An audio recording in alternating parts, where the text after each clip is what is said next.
Maravillas de África. Los más bellos paisajes.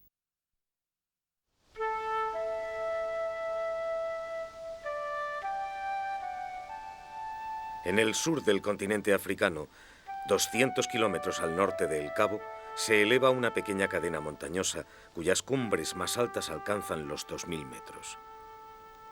Este macizo es uno de los pocos lugares del mundo donde el hombre, al explotar el medio a ultranza, ha descubierto otros paisajes, todavía más salvajes y espectaculares.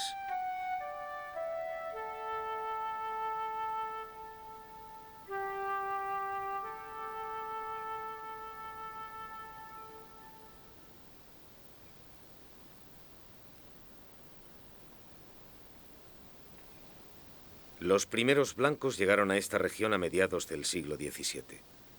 El paisaje que entonces describieron no tiene nada que ver con el que hoy se despliega ante nuestros ojos. Dicen que la montaña está cubierta de bosque, que hay miles de árboles asomando entre los peñascos, árboles que desprenden un olor embriagador. Hoy en día, en esa elevada meseta, la vegetación se limita a pocas flores de montaña.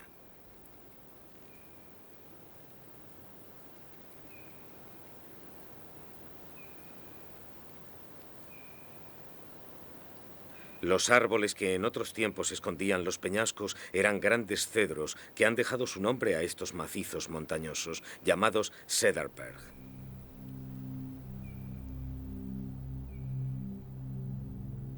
Desde el siglo XVIII, grupos de leñadores se instalaron aquí y se pusieron manos a la obra. A medida que descubrían la meseta, ponían de manifiesto formaciones rocosas espectaculares. Los cedros eran muy apreciados para la construcción, de modo que los golpes procedían a buen ritmo y la montaña se desnudaba de forma irremediable. Cada vez se veían más peñascos y cada vez menos árboles. En 1876 se intentó asegurar un mínimo control sobre la tala, pero la explotación prosiguió durante 100 años más, casi hasta el último cedro.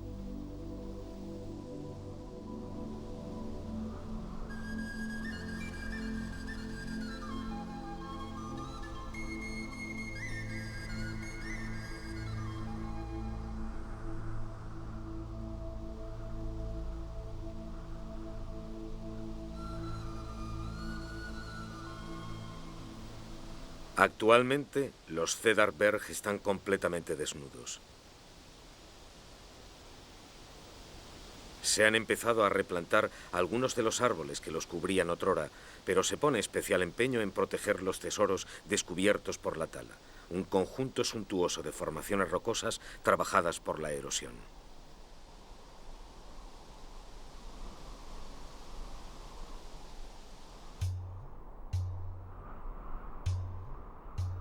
Las rocas de Cederberg son areniscas. La arenisca está formada por granos de arena. Son de forma y tamaño irregulares y quedan soldados por un cemento. Bajo la acción de la lluvia y del viento, las areniscas se moldean de forma espectacular.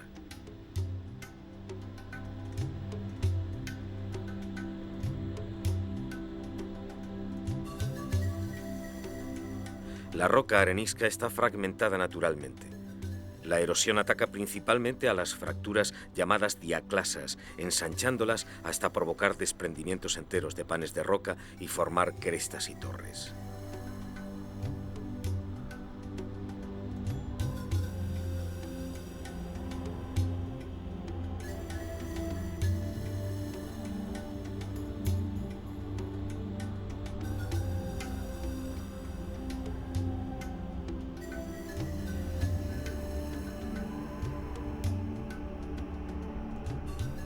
Este paisaje en forma de ruinas está protegido desde 1973 en el marco de una reserva natural de 71.000 hectáreas sometidas a una estricta vigilancia. Se admiten como mucho a unas 50 personas al día en cada uno de los 3 senderos que permiten acceder a estas obras maestras naturales.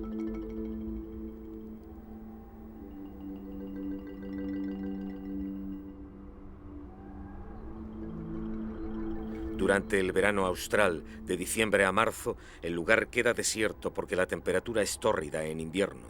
Por contra, en la meseta reina un frío intenso. Entre las dos estaciones, los visitantes de Cedar-Berg se acercan inevitablemente hasta la formación rocosa más conocida del macizo, la Maltese Cross.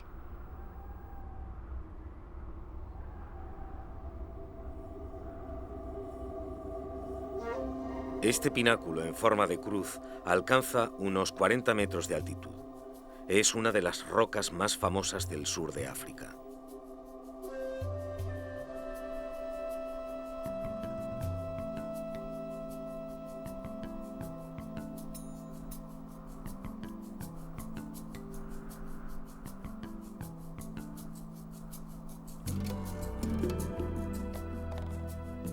En Cedar-Berg no siempre resulta fácil distinguir las obras maestras de la naturaleza de las obras creadas por el hombre. En otros tiempos, el lugar fue habitado por las tribus San y Khoi. Estos grabados rupestres se remontan en unos casos a unos 300 años atrás, pero los hay mucho más antiguos, de 6000 años.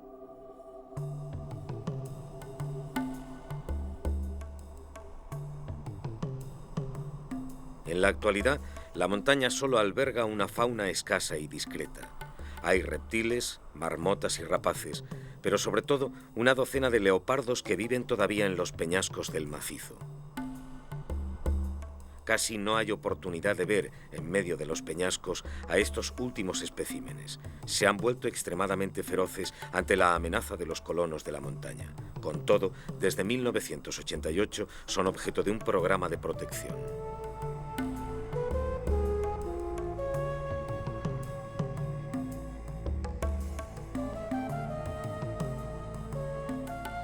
Hace 30 años escasos que las sierras callaron. Desnudo de su verdor, Cedar-Berg vive apaciblemente hoy en día en la serenidad rocosa de sus nuevos paisajes.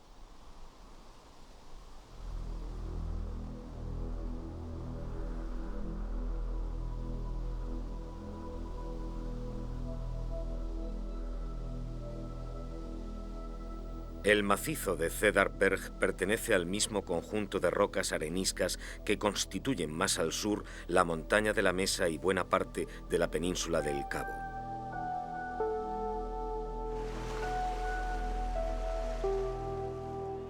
Las costas de esta región se hallan entre las más variadas y las más bellas de África.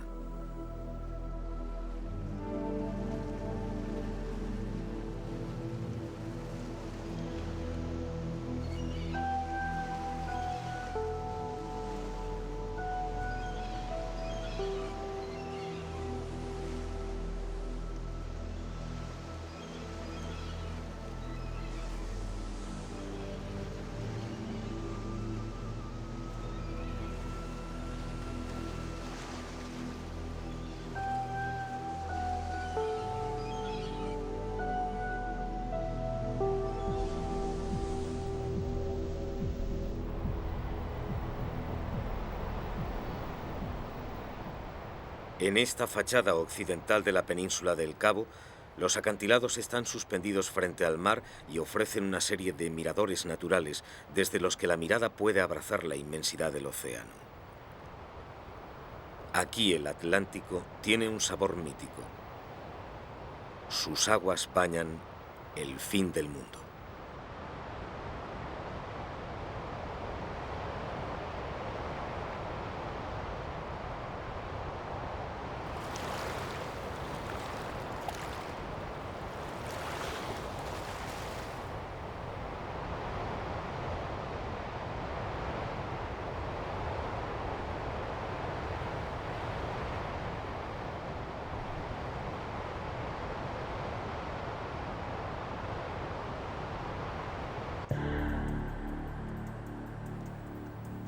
En algunas decenas de kilómetros, la costa ofrece una sucesión ininterrumpida de playas de una belleza sorprendente. Es una sucesión de calas rocosas, de picos abruptos que dominan las playas donde se alternan los guijarros y la arena.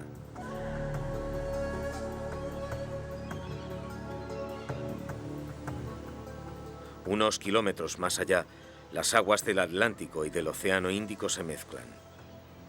Se diría que compiten, que se dan prisa para ofrecernos un abanico de las orillas más bellas que saben hacer antes de llegar una y otra al extremo del continente.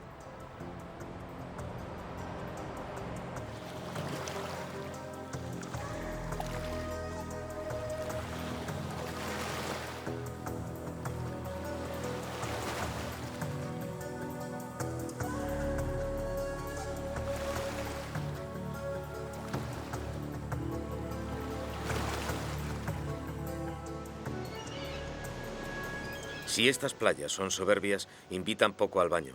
La temperatura del mar oscila aquí entre 11 y 17 grados. Si bien no es del gusto humano, es perfecto para los pingüinos australes.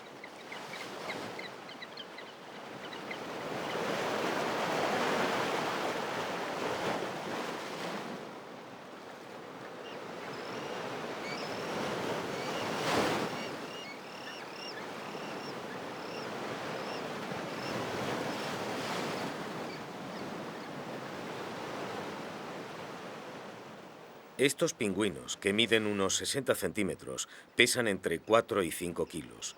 Son los pingüinos del Cabo. Su nombre científico es Spheniscus demersus. Entre los pájaros hay 4 especies del género Spheniscus. Todas viven en el hemisferio sur, en las Galápagos, a lo largo de Perú y aquí. Los otros pingüinos viven en las aguas mucho más frías del Antártico. Es el período de la muda y todos los pájaros están dedicados a su plumaje. Todos los Spheniscus se parecen. La parte superior es negra, la parte inferior blanca está recorrida por una banda negra que rodea todo el cuerpo. En estas colonias resulta fácil reconocer a cada miembro de la familia. El macho tiene el pico más imponente que la hembra y los jóvenes no tienen la banda negra en el pecho.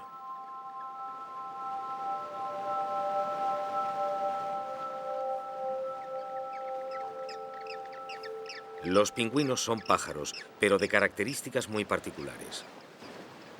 Unas alas atrofiadas que sirven para nadar, unas plumas cortas y un pequeño cuerpo regordete que facilita la flotación.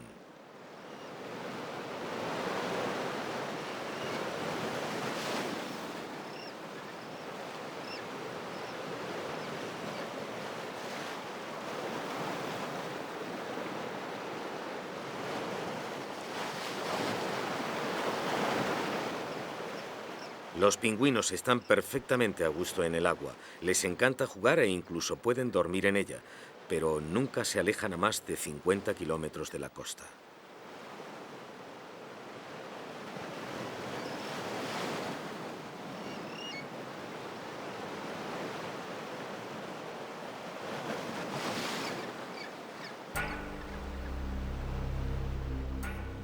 El pingüino del Cabo es una especie endémica. Solo se la encuentra en este litoral, desde el norte de Namibia al sur de Mozambique. Esta colonia invasora de la península del Cabo no debe esconder una realidad. Estos pingüinos, en general, están reduciendo su población.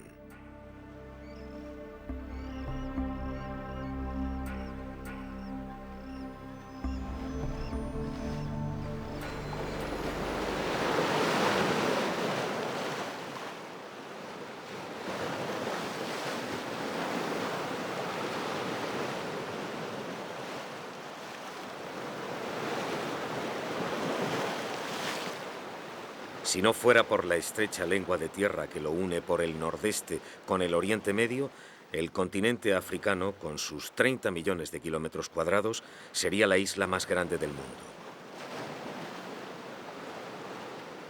Está bañado por el Atlántico y el Océano Índico, el Mediterráneo y el Mar Rojo.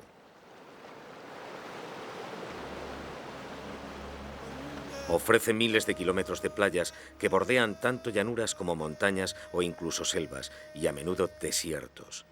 Es una alternancia de costas idílicas o desoladas, pero casi siempre vírgenes.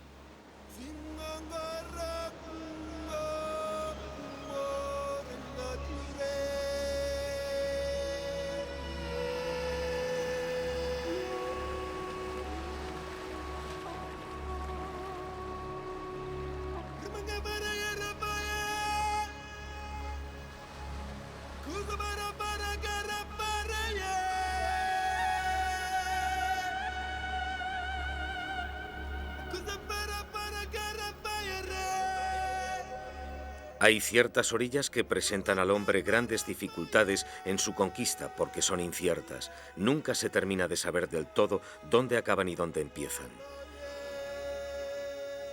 La misma vegetación, como fulminada por una duda, se aferra con todas sus fuerzas a las arenas empapadas de agua salobre.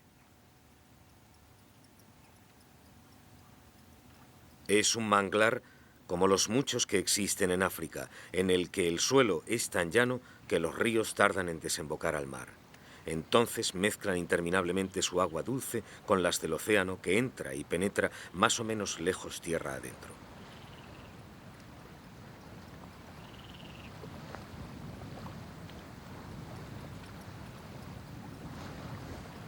El manglar es un mundo sospechoso que hace las delicias de quienes aprecian el confort de las aguas interiores y los recursos del mar. Es un ecosistema muy apreciado por los pájaros porque está lleno de crustáceos y marisco.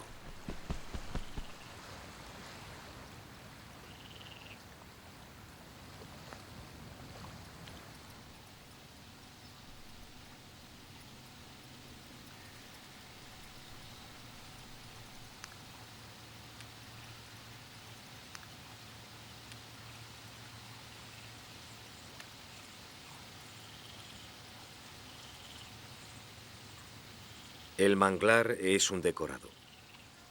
Ofrece el paisaje a la vez inquietante y apacible de una vegetación incontrolable que no deja de extenderse.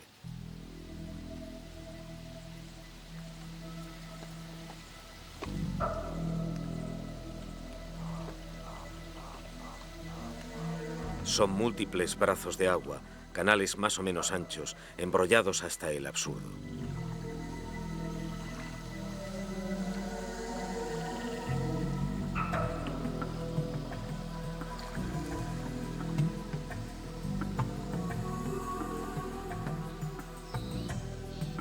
Los mangles, llenos de calor sudoroso, imponen su crecimiento y definen el trazado de un laberinto un poco inquietante, pero también apacible y magnífico.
De un momento a otro, uno de estos manglares dará paso a un canal más grande que desembocará en el mar.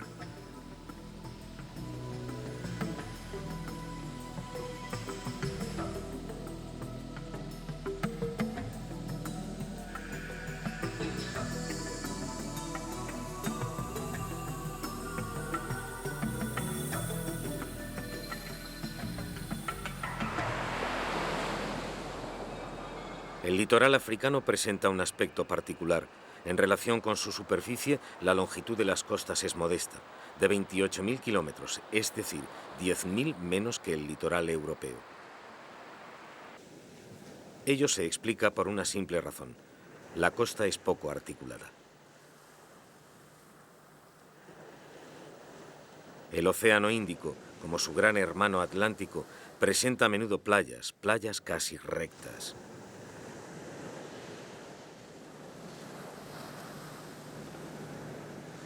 Al otro lado del continente, el pequeño territorio de Gabón queda justo a caballo del Ecuador. Está rodeado por 800 kilómetros de costas bañadas por el Océano Atlántico. El litoral está constituido esencialmente por playas de arena fina.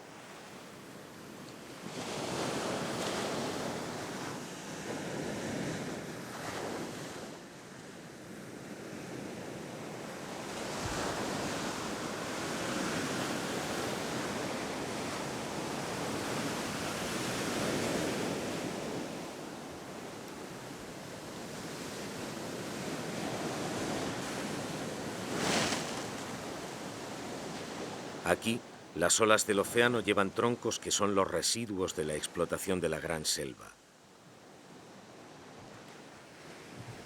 El país ocupa 267.000 kilómetros cuadrados y la selva 200.000.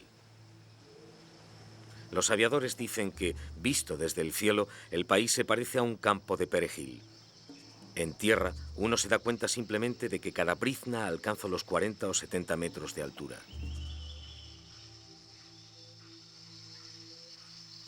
Centenares de especies distintas se combinan, se relacionan, se superponen en innumerables composiciones.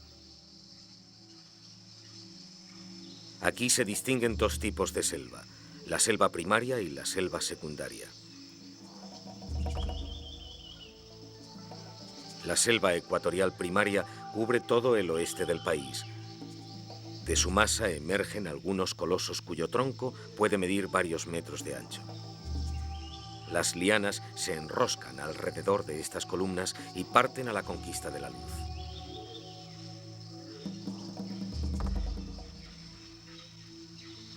Todas estas especies luchan por intentar conseguir su lugar al sol, sin el cual, si se quedan en la penumbra, nunca alcanzarán la madurez.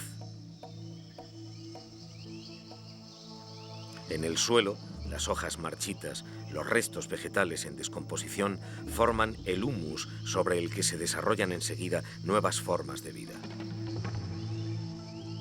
La selva primaria, la rainforest, no cesa de retroceder ante el avance de la selva secundaria que crece, más o menos espontáneamente, en el lugar donde se han cortado los árboles.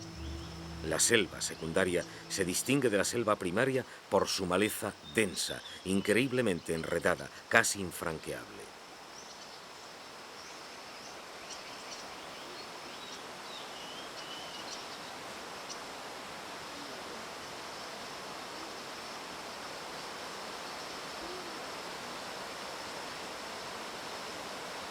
La Gran Selva está atravesada por una multitud de ríos, pero sobre todo por el Ogooué. El río, que mide 1.200 kilómetros de largo, es la verdadera arteria central de Gabón.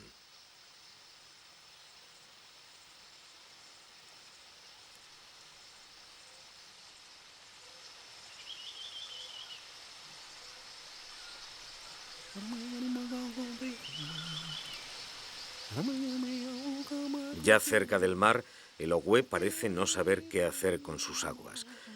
Las dispersa en una multitud de brazos que van a alimentar uno de los sitios más bellos de África, los lagos de Lambaréné. El lugar es famoso porque Albert Schweitzer fundó a principios del siglo XX un centro de tratamiento para los leprosos. Lambaréné es la puerta de acceso de un conjunto hidrográfico de una rara belleza. Aquí, los lagos se comunican entre sí y con los 1000 brazos del río.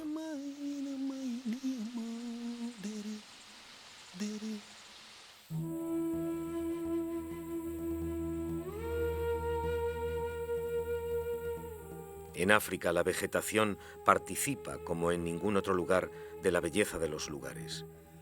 La vegetación juega con la luz, se engalana de colores cambiantes según el día.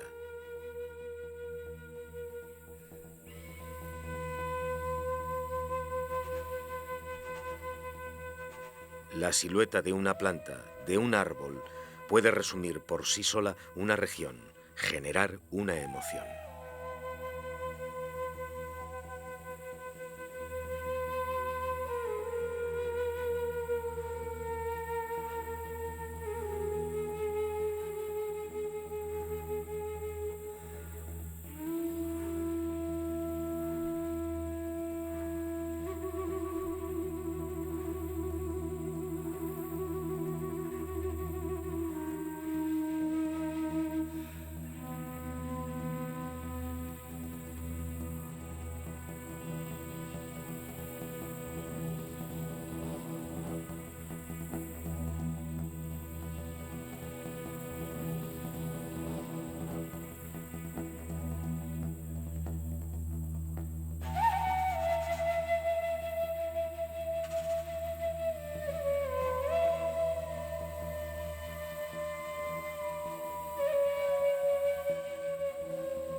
El baobab se asocia a menudo a las más bellas imágenes de África, pero hay otras especies más raras o más modestas que sin otro referente permiten identificar un paisaje a simple vista.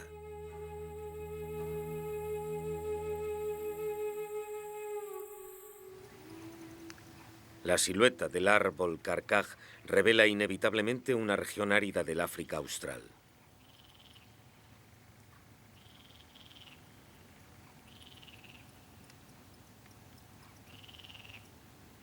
También es conocido como coquerbum y su nombre científico es Alpe dicotoma. Se encuentra esencialmente en Namibia. No es un verdadero árbol, sino más bien una especie de planta gigante que suele alcanzar los 8 metros de altura.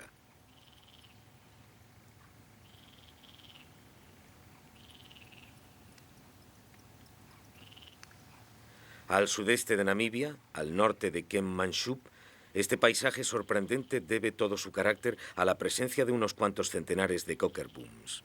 Esta densidad relativa es tan rara que en este caso se habla de un auténtico bosque.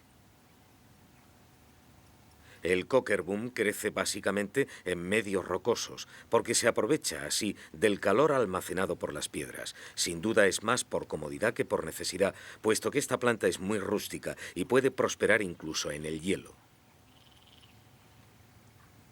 El nombre de los árboles carcaj les viene del uso que les daban los bosquimanos. Estos cortaban el tronco, lo vaciaban y colocaban sus flechas.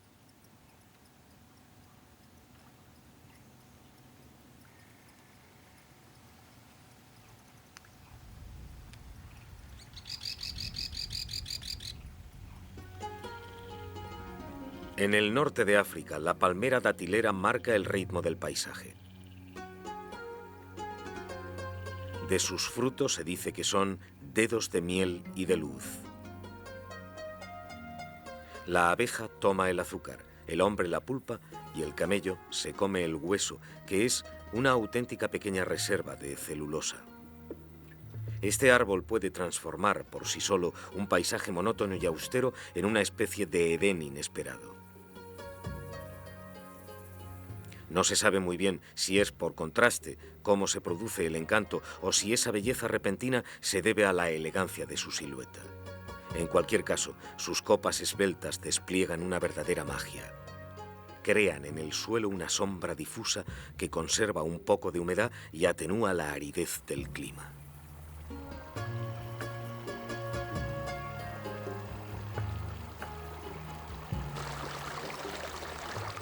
En los sitios donde el agua escasea, basta con que chorree o se entremezcle en el hueco de una roca para que el valle entero revele su encanto, para que se libre, de golpe, de su entorno áspero y austero.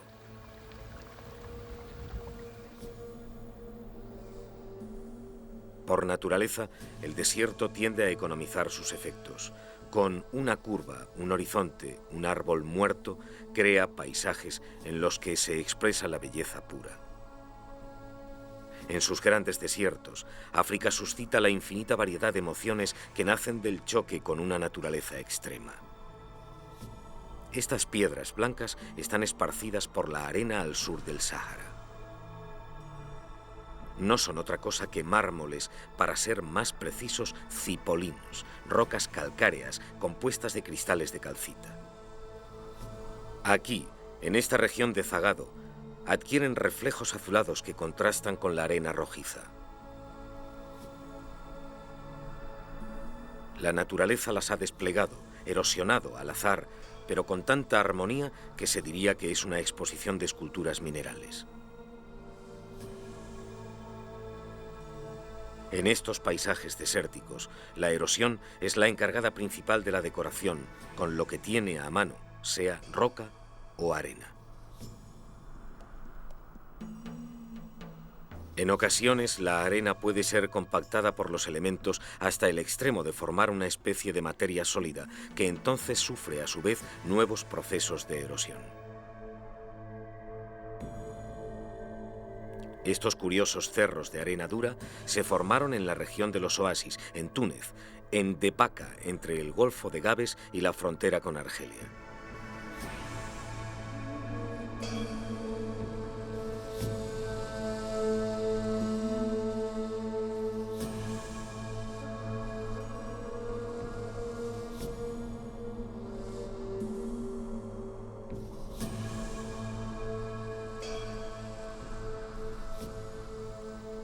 En algunos sitios, la arena ha formado una especie de estructuras tabulares impresionantes que hacen pensar que el fenómeno se ha reproducido a gran escala hasta el punto de erigir enormes macizos de arena.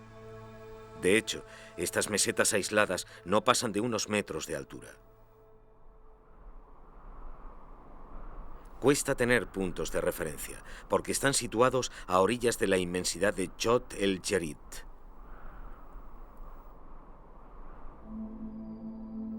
Este lago es el más grande del norte de África.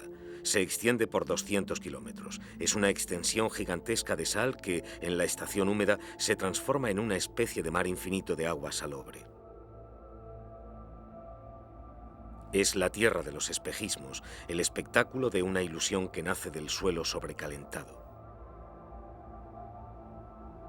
Se trata de un fenómeno de refracción.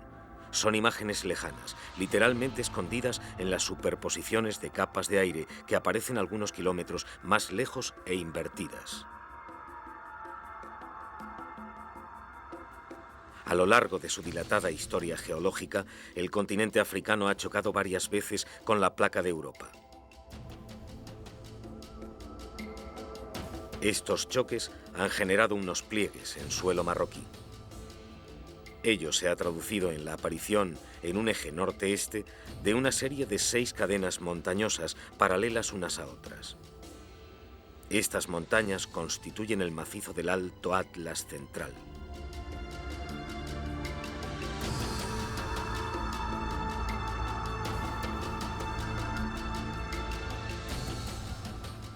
Es un macizo calcáreo cuya materia data del Jurásico. Dicho de otro modo, estas rocas tienen unos 180 millones de años. Hoy día presentan un aspecto muy diferente del que tenían en su origen. Con el tiempo han sufrido algunos movimientos de la corteza terrestre y sobre todo han sido sometidas a la erosión.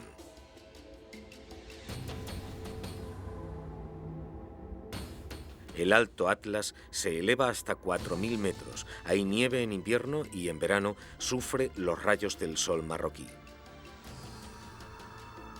La piedra soporta mucho mejor estos cambios de temperatura.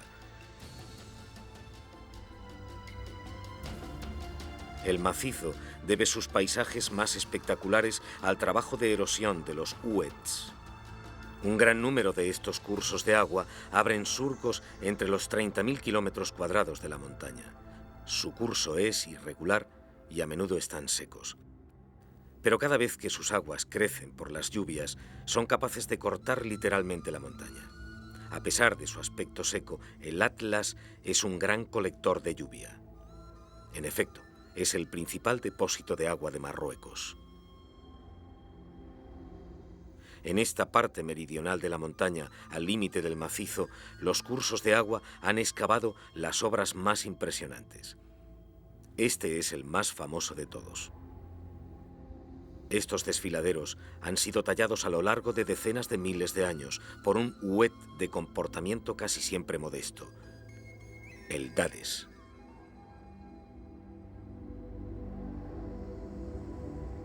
Como el Dades, muchos otros cursos de agua que atraviesan África han creado unos paisajes espectaculares. En otras ocasiones se limitan a fluir, conformándose con animar algunos de los lugares más hermosos del continente.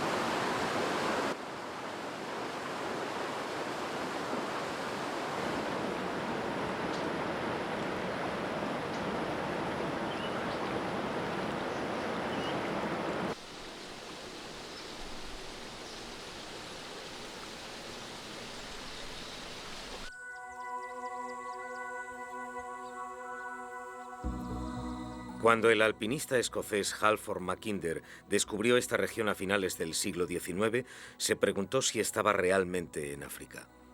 Dijo estas palabras: diría que me hallo en los Downs ingleses. De hecho, esta región de montaña africana no tiene de británico más que el nombre. Hoy este macizo se conoce con el nombre de Aberdare. Anteriormente, el pueblo Kikuyu lo llamaba Nyandarau, que significa la piel extendida que se está secando.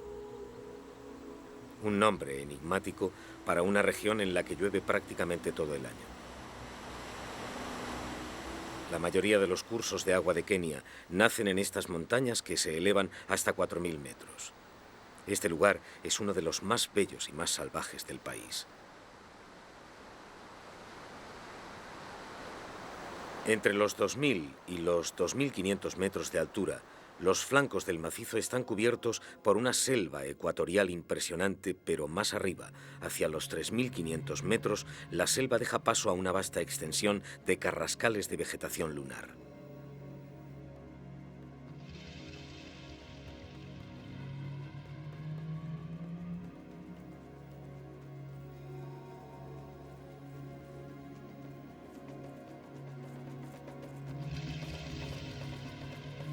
La cadena de los Aberdare forma a lo largo de 70 kilómetros en el corazón de Kenia la pared oriental del Valle del Rift.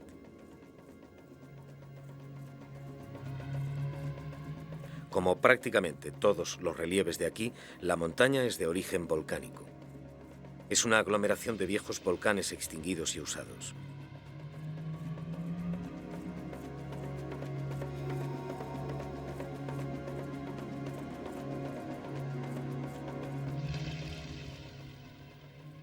Al sudeste del país, en la misma atmósfera húmeda, se erige otra cadena montañosa también volcánica, la cadena de Chyulu Hills.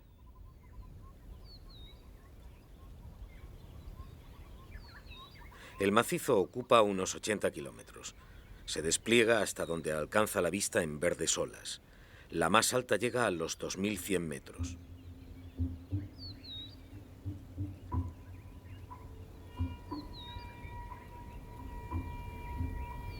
Estos relieves no dejan lugar a dudas sobre cómo aparecieron. Son de formación muy reciente. Se suele considerar que los Chyulu Hills se formaron hace unos 600 años. Es una de las cadenas montañosas más jóvenes del mundo.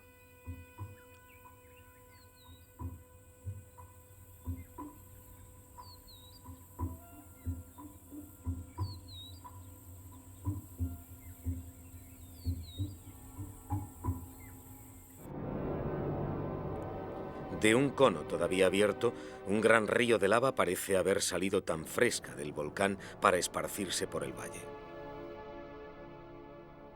Estas grandes extensiones han sido durante mucho tiempo uno de los sitios predilectos de la caza furtiva. Se cuenta que los cazadores de elefantes venían a refugiarse en el interior del río de lava, en las cavidades naturales de esta. La lava habría aparecido hace 400 años. Impresionó a los espíritus, puesto que probablemente se tragó a su paso varios Kal Masai. Los kraals son ocupaciones de chozas rodeadas de espinos que sirven de morada para las tribus nómadas de la región. Se llama Shitani Flow, conocida como el Río del Diablo.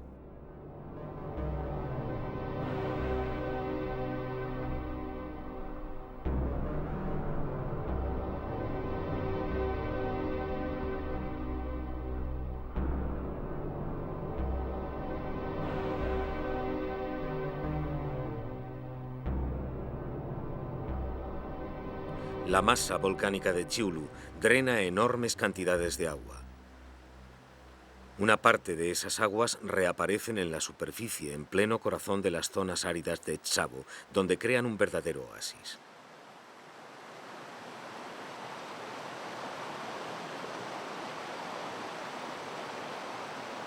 El lugar se llama Tsima Springs y está situado en la parte norte del Parque Nacional de Tsavo Este.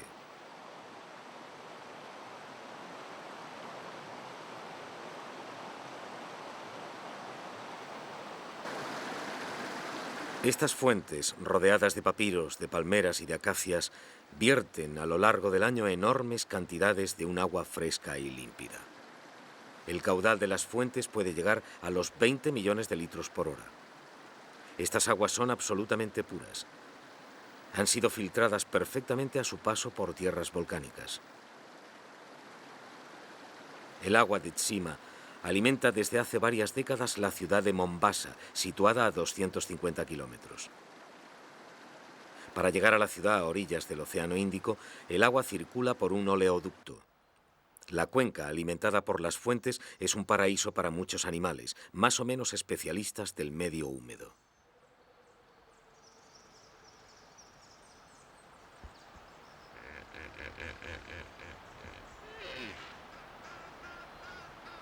Actualmente, las 3/4 partes del caudal del curso están desviadas de su recorrido natural. De ello se deriva el empobrecimiento del ecosistema y la reducción sensible de la vida acuática.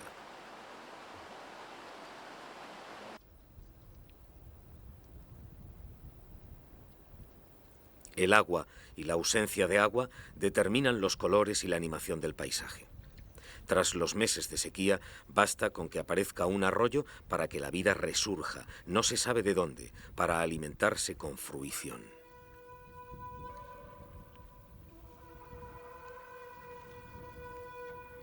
En la zona salvaje que se extiende al norte del monte Kenia, la sucesión de las estaciones causa transformaciones espectaculares en el paisaje. Es la tierra Samburu. En otras palabras, es la que ha sido dada en llamar una de las reservas más bellas del país. La Reserva Nacional de Samburu no es muy grande, no ocupa más que 225 kilómetros cuadrados. Incluso teniendo en cuenta las reservas vecinas de Buffalo Springs y de Shaba, esta zona protegida es de dimensiones modestas para la escala del país, pero nos propone algunos de los paisajes más bellos de África. Samburu se halla a los pies de la cadena de los Matthews, confinado con las zonas desérticas del norte del país. Al final de la estación húmeda, las arenas y las colinas volcánicas se cubren de una suntuosa vegetación que se convierte en el marco de una vida animal fuera de lo común. Es el territorio de especies que no se hallan fácilmente en otros sitios, desde la jirafa reticulada con su vestido dibujado con pincel o la cebra de Grevy, que también parece haber pasado por las manos de un artista de la raya. Es un mundo delicado y refinado. Es el territorio de los Gerenux, también llamados antílopes jirafa.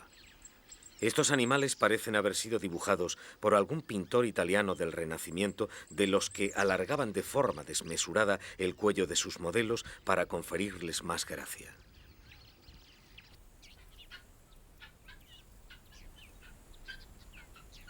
Incluso los pájaros vulgares, como las pintadas, han alargado y arreglado sus plumas. Asimismo, se han dotado de un pequeño cuello de terciopelo para estar elegantes.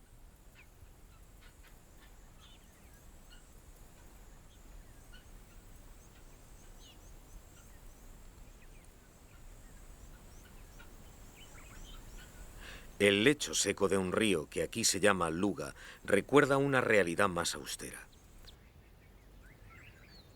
Pronto llegará el tiempo de la estación seca, en la que la vida será más dura, el agua y la vegetación más escasas. El paisaje perderá sus colores frescos, se amarilleará, pero hallará un nuevo encanto, aunque sea más común, más de acuerdo con la imagen que se tiene normalmente de la sabana africana.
Incluso en plena estación seca, el Ewaso Niiro despliega sus aguas opacas en medio del paisaje. En Samburu, Ewaso Niiro significa el río de aguas pardas. Desde el comienzo de la historia de la humanidad, el Ewaso Niiro nunca se ha secado, nunca ha dejado de fluir. El río alberga desde hace centenares de milenios esos enormes cocodrilos del Nilo que pueden alcanzar aquí una longitud de 6 metros.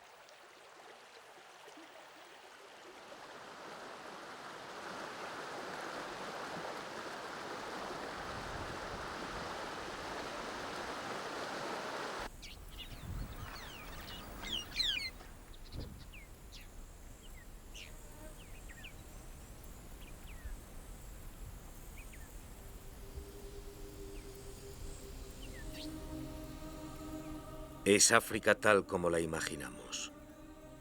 Un mundo donde nada ha cambiado, poblado de animales que ocupan un medio intacto.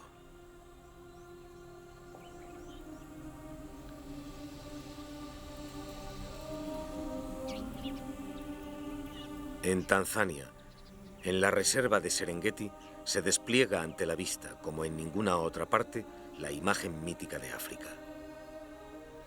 El espacio es considerable, abierto hasta el infinito. Es tal y como lo vieron los primeros hombres.